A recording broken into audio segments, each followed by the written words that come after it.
Boa noite, minha gente. Como vão? Tudo bem? Pois é, estou aqui no meu consultório agora, né, para gravar esses vídeos para vocês, para continuar aquilo que a gente se propôs na apresentação do meu canal, tá certo? Bem, o que nós vamos falar hoje? Qual é o título mesmo? Curador ferido, cura-te a ti mesmo. Quem é o curador ferido? Quem somos? Somos nós, os médicos ou qualquer outro profissional que lide com os pacientes em adoecimento, né? Todos aqueles que estão lidando com os pacientes nesse caminho de tanta dor e sofrimento, tá? Então eu vou aqui pedir a licença para vocês para poder pedir o direito de pensar diferente, de ter a minha forma de pensar, sem necessariamente isso ser agressão para todos os outros que pensem diferente de mim. Como eu havia dito, eu não tenho nenhuma pretensão de ser dona da verdade e nem de convencer ninguém. Eu só estou aqui para contribuir. Se não contribuiu, ótimo, paciência, né? Retendes o que é bom, né? Se puder alguma coisa vocês segurarem de aproveito para a vida de vocês, ótimo. Então, não fiquem chateados comigo, tá? Alguém me sugeriu que eu não deveria falar em Deus, né? E eu virei e falei assim, mas gente, eu não consigo mais viver a minha profissão sem isso. Porque afinal de contas, né? Saúde envolve a visão holística do indivíduo. Mente, corpo, alma e espírito, né? Então, como que a gente vai falar no lado espiritual sem falar em Deus? Então, eu peço a licença também a todos os meus conhecidos que são ateus, a todos que eu não conheço que são ateus, tá? Vocês, para mim, eu tenho em grande estima, o fato de acreditar ou não em Deus não faz a menor diferença para mim, vocês continuam sendo as mesmas pessoas, eu não tenho mais valor do que vocês diante de Deus. E você quer saber? Deus não tá nem aí se você é ateu ou deixa de ser, Ele te ama do mesmo jeito, tá? Queira você sim, queira você não, importando ou não, indiferente ou não, para Ele não faz a diferença. Então, independente de se eu chamo de Deus, vocês podem chamar de qualquer outra coisa, não interessa isso, tá certo?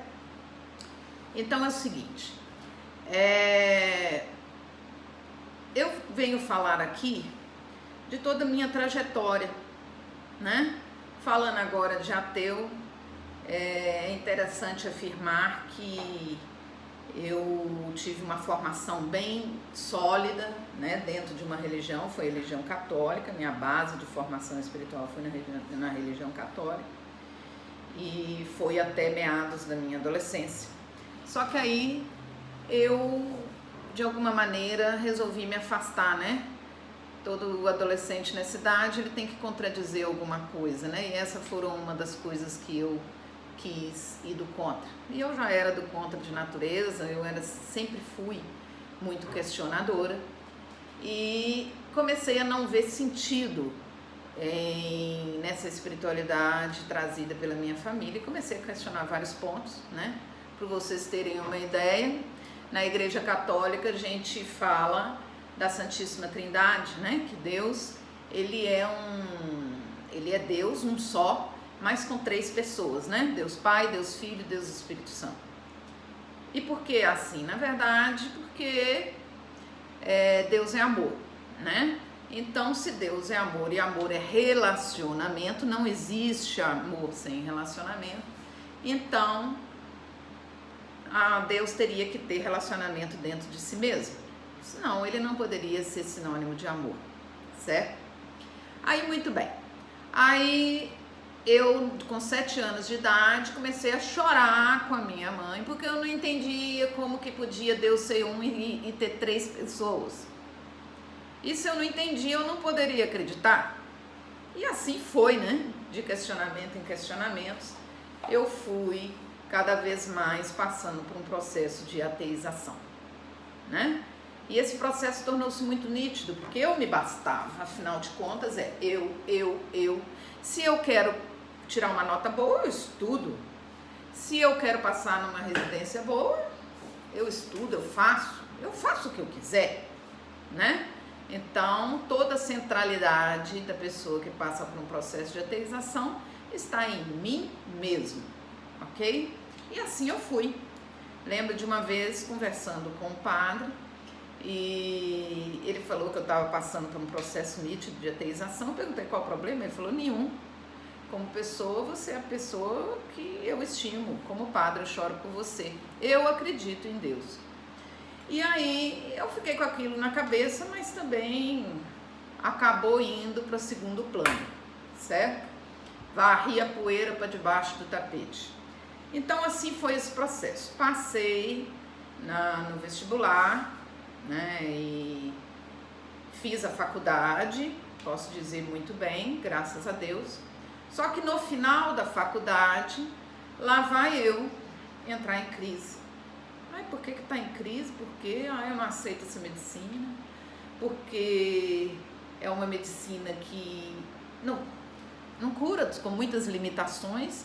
E que medicina é essa que não tem o poder de curar as pessoas? Afinal de contas, a gente não tenha feito medicina para poder curar? Desde pequenininha eu falava assim, quero ser médica, para quê? Para curar as pessoas.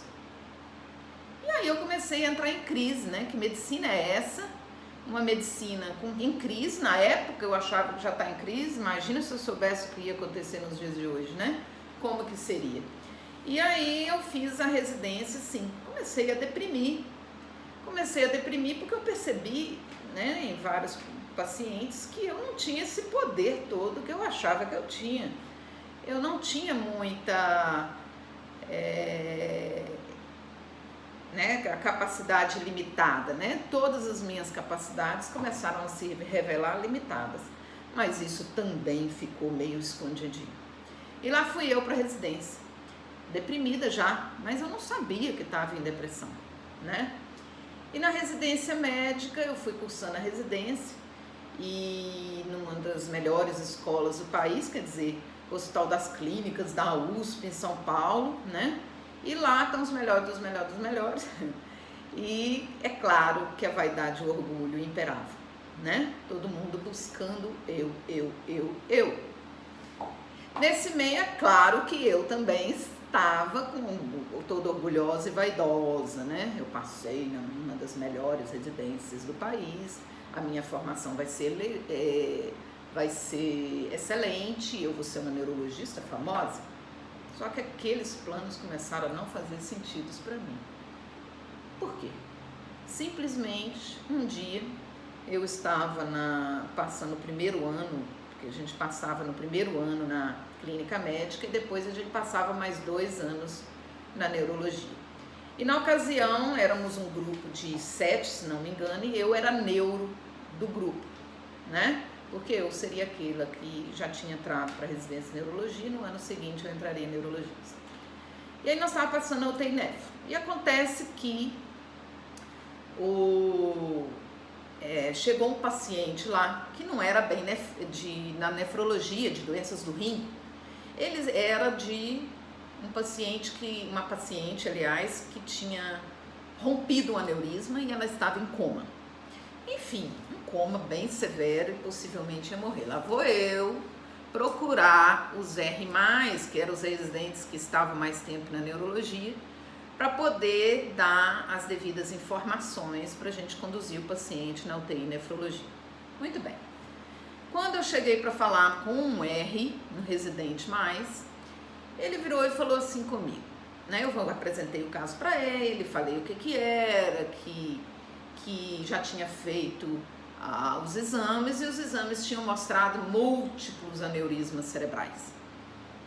Bem, aí ele virou e falou assim, olha, Télia, você já fez a ultrassonografia desse paciente?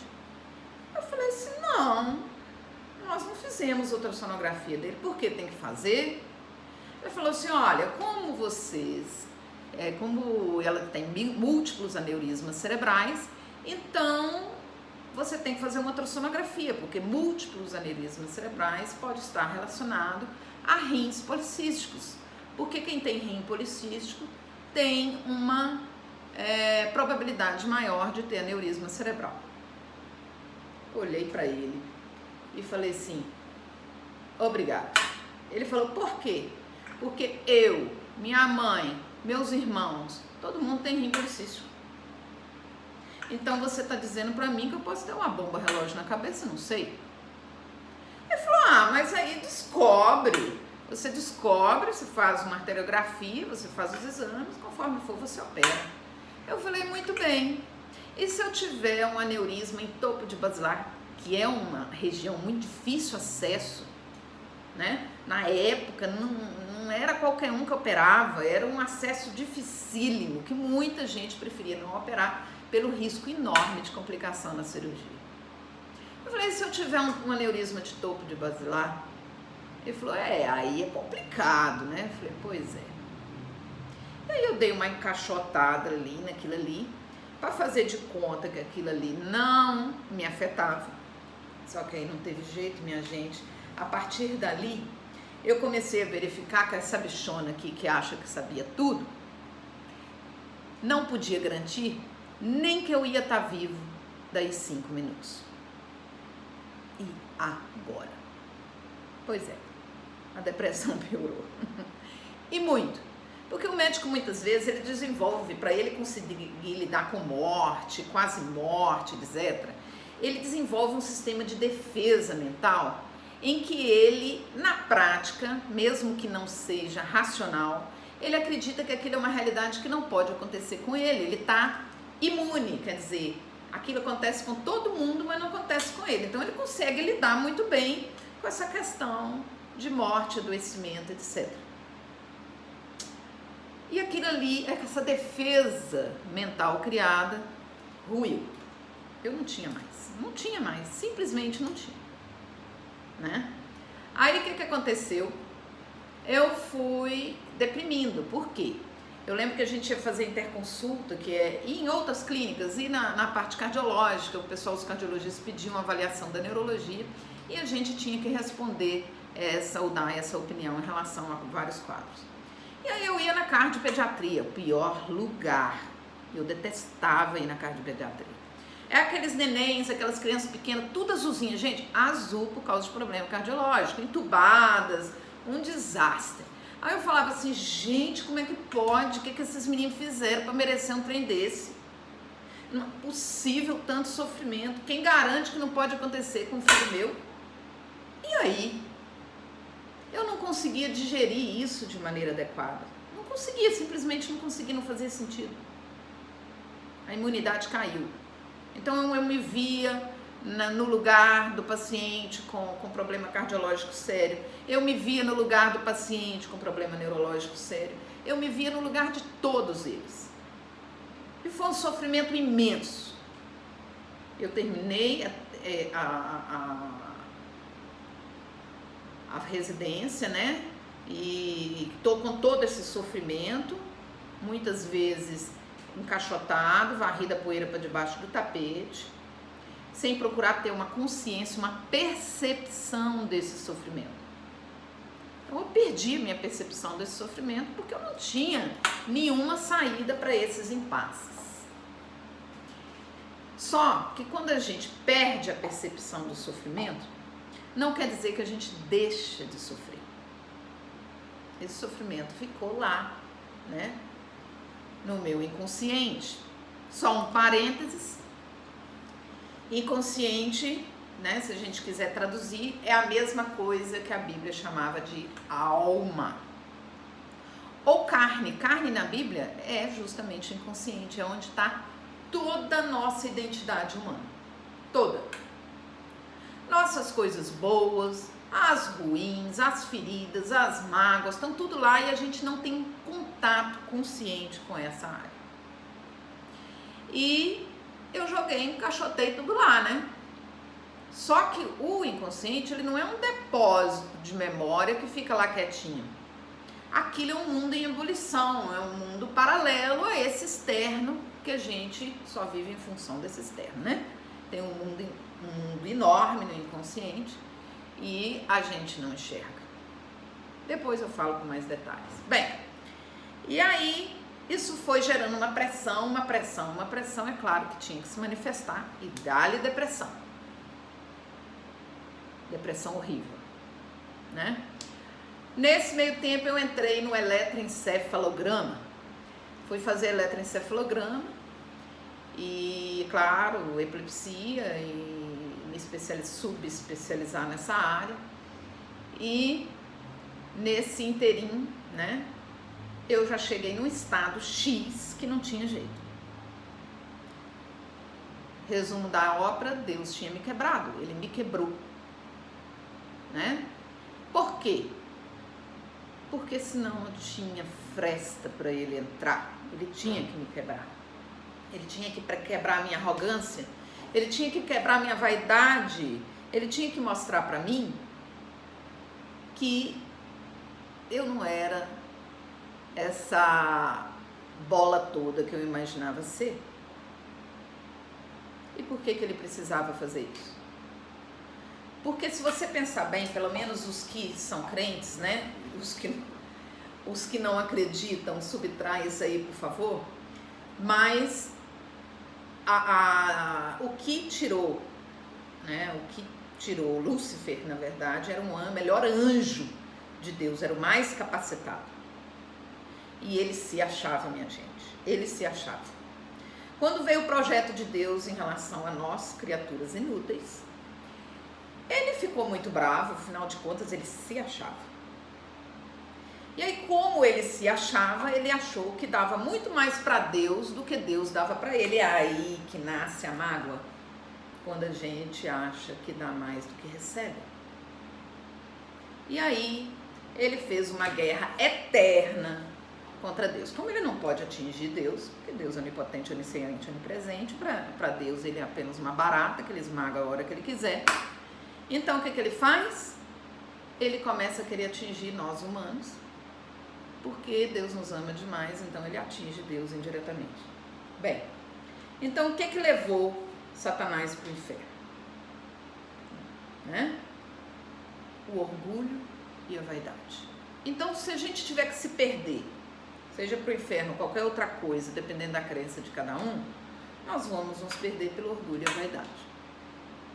Então, se Deus, que nos ama tanto e não quer nos perder, se ele tiver que nos quebrar, ele vai nos quebrar, para que a gente não seja seduzido demais pelo orgulho e pela vaidade, e assim se fez.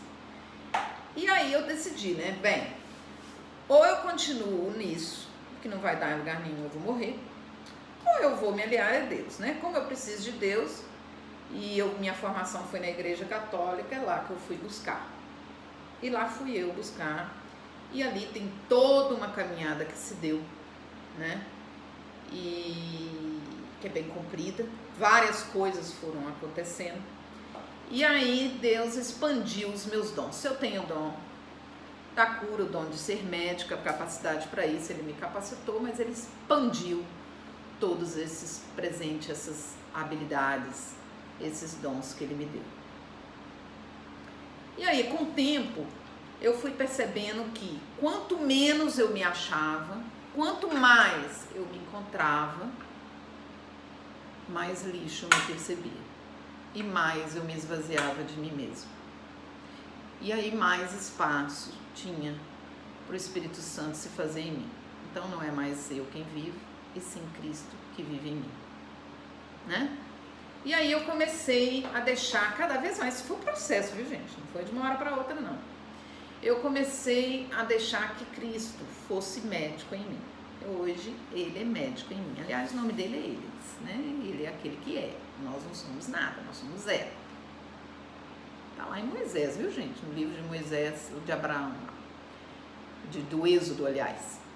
E Moisés perguntou, Senhor, se eles perguntarem qual é o seu nome, o que eu respondo? Ele falou assim, você vai falar que eu sou aquele que é, eu sou. E Cristo se definiu várias vezes assim, dessa maneira, no Novo Testamento, né? Então ele é. Enquanto eu quiser ser alguma coisa, é fracasso em cima de fracasso. Então eu tenho que pedir Deus para ser em mim. Hoje ele é tudo em mim. Hoje não sou eu mais quem vive, é sim Cristo que vive em mim. Então eu peço ele para ser mãe em mim, filha em mim, esposa em mim, médico em mim. Eu peço ele para ser tudo em mim. Eu peço ele para ser perfeito em mim. Porque eu perfeita nunca vou ser. tá? Muito bem. E aí? O que é a cura, né? Eu comecei a me perguntar, e aí, como é que eu vou fazer? Porque a medicina não cura quase nada, né, gente? Me diga aí o que medicina cura. A gente só faz gambiarra. A medicina alivia o sofrimento e ganha tempo, né? E aí, com todo isso aí, foi vindo as respostas. E muitas vezes aqui dentro do consultório, quando eu atendia, quer dizer, quando Deus atende os pacientes em mim, veio vindo essas respostas. E ao trilhar o caminho da minha cura em todos os aspectos, eu comecei a perceber coisas como: se tem uma palavra que resume a doença, essa palavra é a mágoa. Se tem uma palavra que resume a cura, essa palavra é o perdão, né? Então, não existe cura sem perdão, certo? Descobri N outras coisas que eu vou falar com vocês nos vídeos seguintes, que eu acho que esse vídeo já está comprido demais. E aí no próximo vídeo eu falo com vocês sobre esse lindo assunto que é justamente a cura. Qual é o caminho? A gente tem cura em forma de pílula? Não temos cura em forma de pílula. É um caminho pessoal e intransferível. Mas nós falamos sobre isso depois.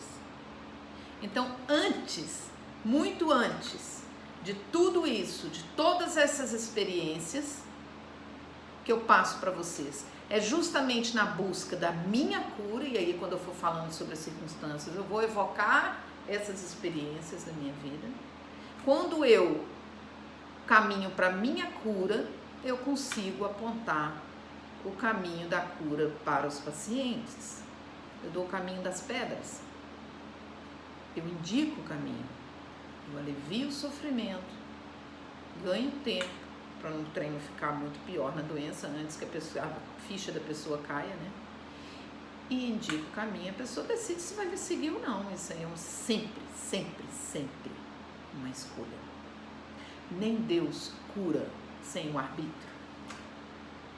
Simplesmente porque Deus não vai interferir na lei do livre-arbítrio. Ele tem onipotência, onipresença, onisciência, mas ele renunciou a isso com a maior prova de amor para conosco, que foi a liberdade até para nos destruir. Ele não interfere no nosso arbítrio. Ele pode provocar, conduzir uma situação, porque ele gerencia infinitas variáveis, mas ele não interfere na lei do livre-arbítrio. Então, eu não consigo conceber a ideia de alguém ser médico sem ter a mínima noção de quais são os seus defeitos, suas qualidades, suas potencialidades, suas doenças, suas mágoas, sem ter passado pelo menos por um caminho que seja de cura. Eu não consigo entender isso. Não mais.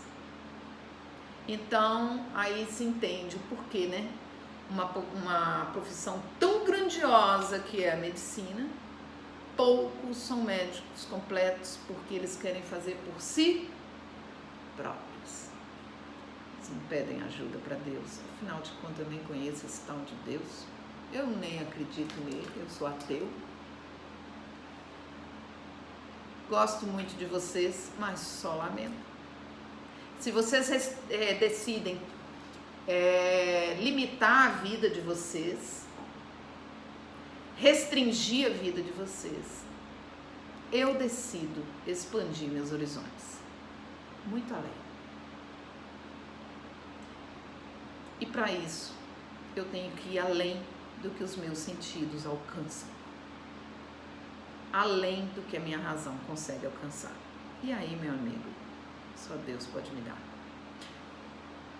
Um beijo para vocês, Deus abençoe, que vocês tenham dias maravilhosos e a gente vai definindo aí o ritmo desses vídeos, tá bom?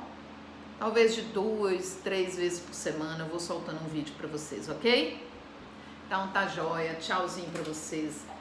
Até a próxima e nós vamos conversar sobre o que é a cura, tá certo? Podem fazer perguntas, podem me fazer propostas, podem me questionar, eu não ligo, tá bem? E assim a gente pode a partir daí fazer novos vídeos também. Tchau!